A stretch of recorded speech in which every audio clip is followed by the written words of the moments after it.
Hello and welcome to the channel. Today we're going to talk to you about Filipinos. That's it. So first, let's clarify something. We're improvising here. It's not scripted.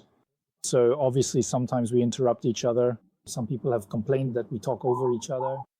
One idea can lead to another. That's why sometimes we interrupt each other and we try to keep things as natural as possible. Quite simply, compared to others, everything is scripted. For us, it isn't, and it never will be. But we still do some editing, but it's true that we don't script ourselves too much because otherwise it wouldn't be natural. That's also why this is our format. We might make more scripted videos in the future, but these ones aren't, not in this format. Absolutely. Absolutely.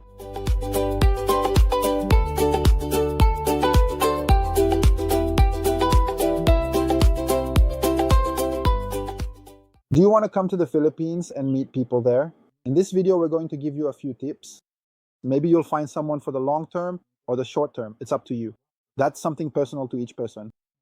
As for Filipinas, since we do possess some extensive knowledge in that particular area, if you are truly looking for a wonderful woman, a devoted woman to genuinely spend your entire life with, unlike in Europe, they are exceptionally caring and deeply affectionate. They're very family-oriented, so they'll take great care of the home, and in no way will they see themselves as just a maid or anything like that. They will never make remarks to you in that regard. For them, it's natural. Everyone brings their own contribution to the table. So generally in the Philippines, the man brings in the money, and the woman, typically and in most cases, is often a dedicated housewife here, much like it historically used to be in many parts of Europe, particularly during the eras of our beloved parents and cherished grandparents.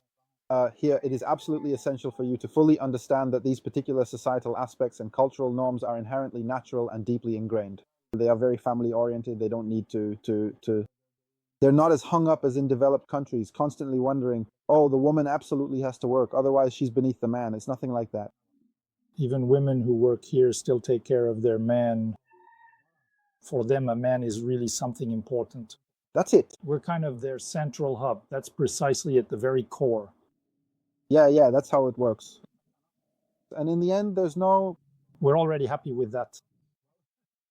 It's clear that on that front, it's pretty good. For the children, it's also very good because they're still gentle and they're always taking care of the kids, that's for sure. There's no need actually, like in Europe, where you hand your kid over to a nanny, and then the nanny takes care of your kid while the woman works. And then afterwards, when you both get home, you're exhausted, you don't have time for the kids. Here, it's not like that. Life is much simpler. People stress less about things. There are fewer issues about status, about social status. Absolutely. It's much simpler. Everyone generally has their own role, and without overthinking or reflecting on it. We're going to scare off the feminists, which is great. That's what we want, actually. Let them stay over there. Let them stay over there, exactly. There you go. So what else could we say? For people who might want to come here to meet someone. So you have several options. Yeah, well, bar girls, of course, you really shouldn't expect anything particularly serious from them, at all. They'll try to get as much money out of you as possible. It'll get serious when there's money. That's how it is. It has happened, I know some people who brought bar girls back and ended up marrying them. Is it going well? It's not going too badly. But still, generally speaking, be careful. Usually there's something behind it, some ulterior motive. Yeah. Also, something else you should know is that when you get a woman in the Philippines, it's a package deal. In general, family is very important here, so in most cases, you'll have a hard time getting rid of the family. Well, not always. Luckily, I don't have that problem. But for many people, when you get a woman, you marry the family too. Afterwards, it can go really well. It depends on the family. In my case, I don't have any issues. They're very kind. We get along well. I'm even always happy to invite them because it really does make me happy. But it depends on the families. Honestly, it can be more complicated. So that's really something, at first you don't really see it, but if someone wants to invest in a relationship, be careful because usually that's the first red flag. If you happen to have a significant relationship problem in that particular area, it is important to be very careful because it can quite easily become a much larger issue later on. You have to set things straight from the very beginning. That's still something important. Because otherwise you'll quickly get eaten alive too, There are no boundaries. If you let things overflow, they'll take everything from you. It won't be a problem. They'll come and help themselves from your fridge as if it were their own place. It depends on the families. It really depends. Because honestly, on my side, I've always seen they're even afraid to go into the fridge. Me too, I don't have that problem. It depends, but there are people. That's just how it is. I have a friend, it went pretty badly for him. He was fed up. He kept restocking the fridge and the whole family would come and help themselves. He could never manage to keep it stocked. And even when he needed something, it was already empty. So sometimes you have to know how to set boundaries. You have to set things straight from the beginning. That way you avoid problems later on. That's very important. So when you think you found the right person, if that's your goal, then don't rush, spend time with them. We're not talking about a long distance relationship where you're like in the Philippines for 2 months a year and the rest of the time at home. You really have to be there in person. And then you spend time together, you see how things go, you see if... How they react? Yeah, how they react exactly. Is it? Well, it happened. Here, some people, there are some women who are incredibly patient, who are truly kind, and with whom everything generally goes exceptionally well and all that. And the very day you decide to buy them a substantial house, if you're not extremely careful and vigilant, that is precisely when they tend to unexpectedly kick you out. So it is absolutely crucial to make sure to be very careful and cautious. Get to know the person, that's it. You shouldn't just come here and get married after 6 months or something. That's nonsense. No, that's something you absolutely have to avoid. There are plenty of people who got tricked like that, and in the end, that's not how you build a long-term relationship. It's better to take your time, even if sometimes it's more complicated because they want to commit right away. For them, it's a form of security. But on the other hand, if you feel good with the person, you have to show them that even if you commit in 2-3 years or more, it's not a problem. What really matters is to feel good and not to rush things, not to push things too quickly. Also, you really need to be very careful and protect yourself because here in this region, AIDS is significantly on the rise. And, Filipinas tend to truly keep you, they can quite easily have children with you, and that is something to consider. So that's kind of the local way to keep a foreigner, an outsider. They have a child with them. And then, of course, you're obliged to either pay child support or... Well, child support here. If you don't stay here, usually there aren't any payments. But they can still file a complaint. Oh yeah, if you stay here, yes. But if you go abroad, well... Yeah, it's going to be hard to get sued, that's for sure. This is why you should never get into a relationship. So you have to be careful. Take your precautions. Otherwise, you end up with 3 kids.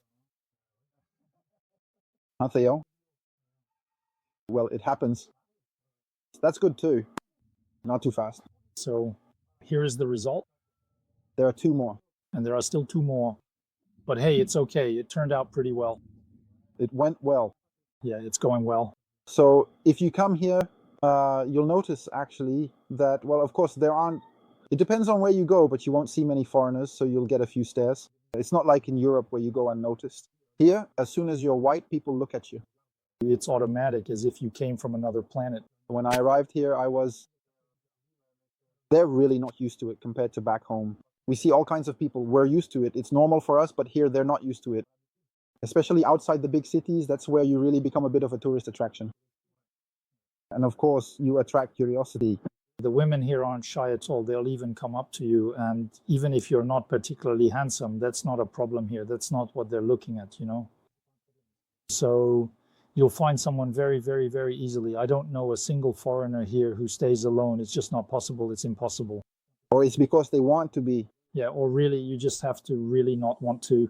So on that front, yes, it's true that when I heard someone in Europe, for example, from a dating agency, who was saying, I'd seen this on YouTube, that it's getting more and more complicated for men to find women, because there are a lot more men registered with these kinds of agencies than women. It's becoming very complicated, whereas here, you don't even have to bother. Even online sites and all that stuff are pointless. Here, it's very easy. You walk around a mall or a city, you can approach someone very easily. And on top of that, they smile at you. They won't brush you off. No, really, there's genuine kindness here. That's right, yeah. It's not at all the same as back home. In Europe, it's completely... Now it feels very individualistic, whereas here, no, it's open. It's nothing like that. So in that respect, people who are certainly shy won't have any significant trouble. No.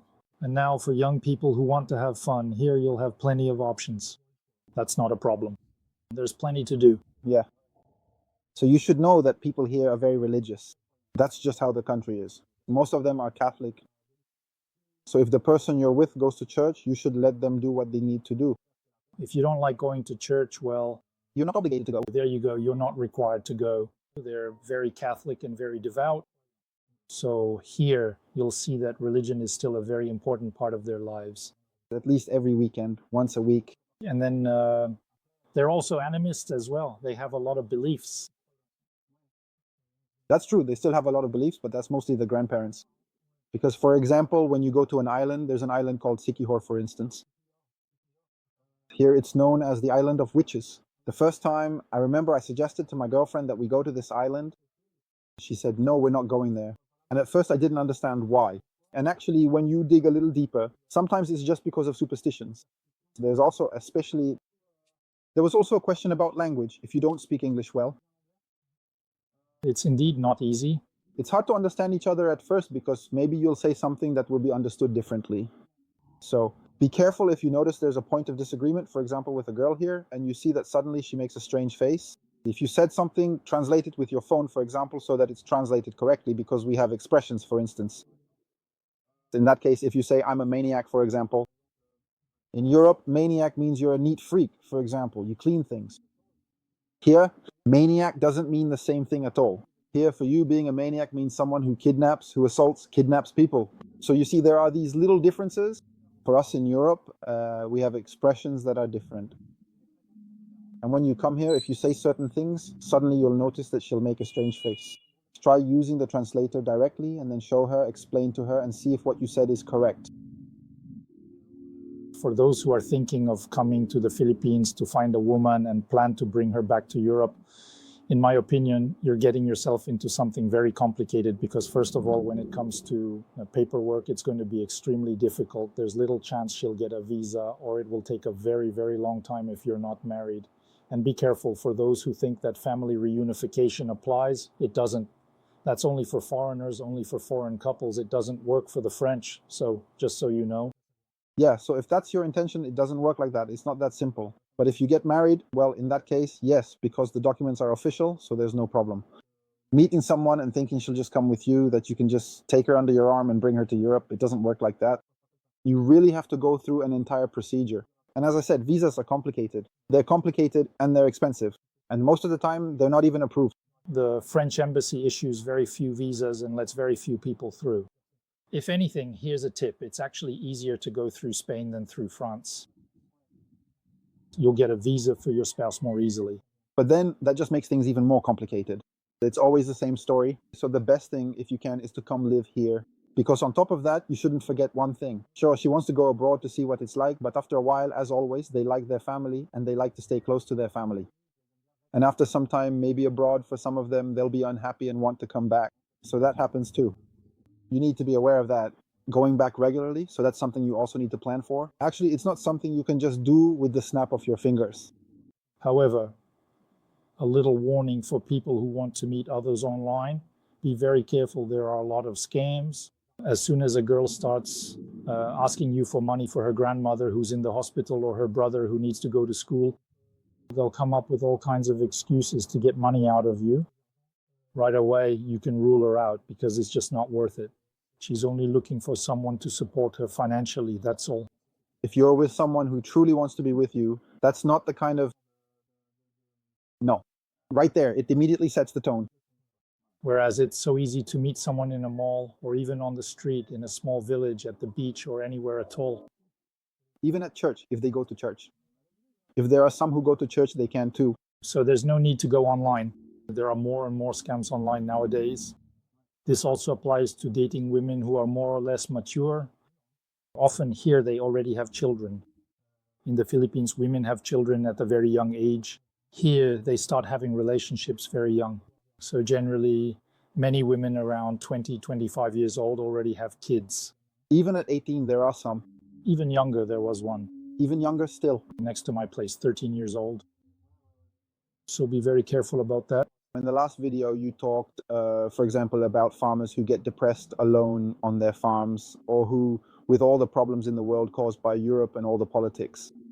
And we thought, instead of going, some of them, they go on the show, Some individuals even have trouble meeting a suitable partner. Here, if you go a little into the nearby agricultural farms or into the rugged mountains, the people here are raised to be incredibly tough.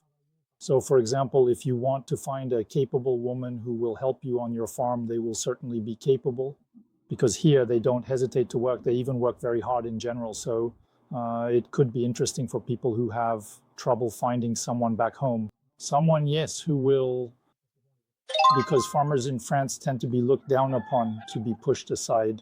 My girlfriend, she went fishing with her parents because they have to, so they don't have. Then they also take care of, they have pigs, they take care of the pigs, they have cows. So actually that there are plenty of girls who could potentially, instead of getting bored on a show like Love is in the Meadow, here you already have people who are, you'll easily find people who can. Now, of course, if you were to go to the larger cities, if the women residing there have a significantly higher level of education, those aren't necessarily the kind of girls you'll easily attract. Those particular girls won't be genuinely interested in that kind of demanding job. But if, for example, you're looking for a woman who wants to join you in your field, which is farming in France, if you go to more remote areas, generally, they're already doing all that. Or they've done it at least when they were younger. So it's also going to be much easier, for example, for people in agriculture in France who are lost in the middle of nowhere, who have no prospects of finding someone in Europe because it's extremely difficult. By coming here, I think they'll be able to easily find the right person for them. Yeah, that's why I always say you shouldn't lose hope. Maybe hope isn't in Europe, but I think there's a lot of hope here. Especially for people who have trouble finding a woman in Europe, where women tend to be demanding, asking for a lot of things and not wanting to do anything in return. No, here that won't be a problem. As long as you respect them, don't yell at them, and are sensitive and caring without going overboard, there won't be any issues. It will go well. You'll find happiness, no worries. But after that, like with everything, you also have to know how to give a little. You can't just want to take everything and not know how to give, because we also see a lot of foreigners who come, they just want to take, and then they don't want to give anything in return. That doesn't work. That doesn't work in the long run. So if you want something serious, well, it's an exchange. It's 50-50. So for example, there's also something important, well, not important, but different compared to Europe. It's, the age difference. For example, you'll often see couples here where the woman is generally much younger than the husband. In Asia, that's not a problem. No one will look at you strangely. It's just part of their culture, it seems to me. Absolutely. And generally, for example, if you find a woman who suits you, who might be 30 years younger than you, sometimes you might feel awkward about it, but she'll just say, yeah, but age is just a number. For her, it's not an issue at all. And even among Filipinos, sometimes there are huge age differences, and it's not a problem here. They don't care about that here. It's not like in Europe where people will stare at you and have all sorts of prejudices. Here, they don't care about that. It's not something that shocks anyone. No, not at all. In fact, we see it a lot here. Yes, but even for us, I mean, I have a 20-year age difference. Mine is 18 years. But it doesn't matter. It's normal. As long as you get along well with the person, that's all that counts. Of course, you shouldn't have an age gap of 40 years or something like that. Let's not exaggerate either. But it certainly happens, but it is quite questionable, and it raises some concerns. Even 20 years is quite a lot, but it's still okay. Honestly, if you want to meet people, you can very well meet people your own age too. It's possible, it's even easier, but it goes really well. And it goes really well. But just so you know, when it comes to age, you don't have to worry if there's an age difference, 10 or 20 years. Here, it's not shocking like in Europe, where people care about a 2 or 3 year age difference, for example. So as you may have seen in the comments, at least for those who have read them, we've created a website. Our page brings together everything we generally talk about in our videos, everything we do, everything we... So we provide a lot of information about the Philippines, whether it's about visas, the islands, if you want to do some tourism, what might suit you best. We'll also try to talk about this last topic, which could interest a lot of people regarding dating. We're going to try to see how we can combine that. So you'll find a ton of information on our website. And it will be updated regularly, and we'll also add services. For example, people often look for online banks or accommodations, things like that. We'll be adding plenty of useful resources over time. It's also very simple. It's pantshorizon.com, just like that. You can go there. There's already quite a lot of information. And if you have any questions, you can simply leave a comment if there's something to say. And as I said, we try to update the site whenever we have new information or useful things to add. They'll be posted on our site. So if you don't find everything in our videos because we can't say it all or it would take hours, you can always check the website. On the site, we present all the visas for the Philippines, and for each visa, you have a full description. That means you can go to the visa section and find the visa that suits you. A ton of information, and we're going to add a lot more. So we're really going to keep at it. Well, I sincerely hope that you will thoroughly enjoy this particular video anyway. And please do not forget to subscribe to our channel, give us a well-deserved like, and we will certainly see you very soon. Soon for another video. And as usual, we don't know what it'll be about yet, so see you soon. Bye-bye.